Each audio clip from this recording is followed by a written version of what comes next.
So it's looking increasingly likely that the Sixers are going to clinch the 3 seed, which means that they're going to likely play the Brooklyn Nets in the first round, or worst case scenario, the Miami Heat if the Brooklyn Nets start slipping. And you know what? Yeah, I've been seeing a lot of fans saying, oh, that second round series against Boston is going to be a dogfight. It's going to be this and that. And I'm thinking, hold on a minute. This first round series this year isn't a given. It's not like the Raptors or the Wizards year before, where realistically we knew that we were going to win. Whether we'll be in 5-6, we were going to win. This year, we don't have that luxury because if we're being honest, the Nets may have been slipping, but they have a lot of areas which they can exploit in our defense. The Miami Heat have never been a Kai matchup for us. And there's certain things which Doc Rivers does which really scares me about these first round matchups, and I'm going to get onto them now. So essentially saying Doc Rivers has a habit. That habit being when we come up against a tall, athletic scorer, Doc doesn't think, what other tall, athletic defenders do I have that can not only disrupt them laterally, but also keep up with them height-wise? He doesn't do that. He thinks, you know what, let me put 6'2" De'Anthony Melton on Jason Tatum. De'Anthony Melton's a great defender. However, he doesn't have the length to contest JT's shot. That gives me flashbacks within the regular season when JT iced the game in Philly. De'Anthony Melton played perfect defense, but he's 6'2" and JT 6'10". You've got Jalen McDaniels, who is great laterally and has the height to contest and disrupt Jason Tatum's shot, but he was not on JT. Now it's the postseason. You can't allow players to get hot and get in a rhythm early. So you have to have your matchup spot on, and if not, you have to adjust. One thing Doc Rivers happens to not be able to do or not be very good at. So essentially saying, let's say for argument's sake, we get past the Brooklyn Nets, even though we have the issues of Doc Rivers using unathletic lineups, the backup center issue, which I'm going to get into. But let's say we get into the second round. De'Anthony Melton's assignment should be on JB.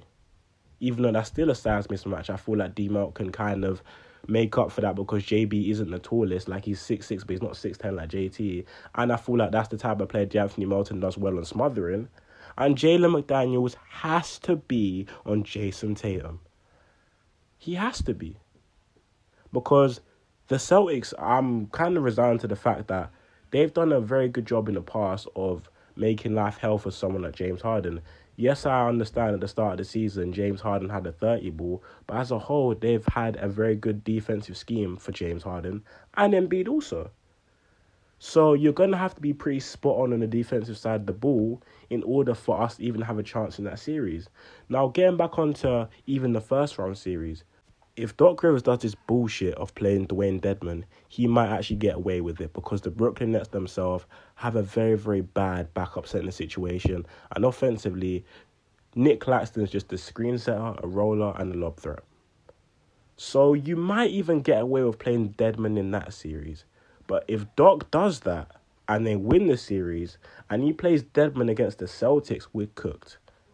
Because all this me saying Jalen McDaniels will play great defense on Tatum, he'll be good. Paul Reed would be an ideal matchup for JT as well. But Doc will never entertain the idea of playing Paul Reed next to Embiid ever. I'm not saying do it permanently, but there could be some matchups, especially defensively, where you want two rim protectors on the floor at the same time. Especially Paul Reed, who is very good at stepping out on guarding wings like that. So I like to see some creativity and for Doc to kind of step out of the box defensively to throw some new schemes and some new looks at these guys, which may throw them off. You can't allow, like I said, teams to get in rhythm and build confidence, or it's curtains. The rotations have to be spot on, the defense has to be spot on, and overall, you can't give them easy points to exploit. Like a George Niang, and I understand that he swung the game in our favour many times with some big threes. But if he's getting annihilated on defense, he cannot play. It's the playoffs. Slower tempo, more half-court sets, meaning it's easier to switch onto and get the unfavourable matchups for the offensive player, as in get them switched onto a George Niang or Dwayne Dedmon if he's on the floor. We can't afford that to happen. We traded for Jalen McDaniels for a reason, didn't we? This is the time where he should be getting more minutes because he should be assignment based on players like Mikal Bridges and JT. But if he doesn't get that assignment at all, what was the point in even bringing him on? What was the point in trading for him? Because all you're going to do is leave Niang, PJ Tucker susceptible to being annihilated and abused when you're giving them matchups they can't handle. Now, I will say this. I won't mind PJ Tucker guarding the players I've named because PJ does have a track record of giving these type of players nightmares and just being a chaotic defender. But if that doesn't work, you have to turn to Jalen McDaniels. But knowing Doc Rivers, none of this stuff is going to happen. And Dwayne Dedmon shouldn't play. I've ranted about Dedmon enough, so I don't have to say it again, but he should not play a single minute. Well, honestly, I'm scared. I can't put money on us getting past the first round. I'm still somewhat confident, but to the point where I'd bet money, I'm not too sure about that.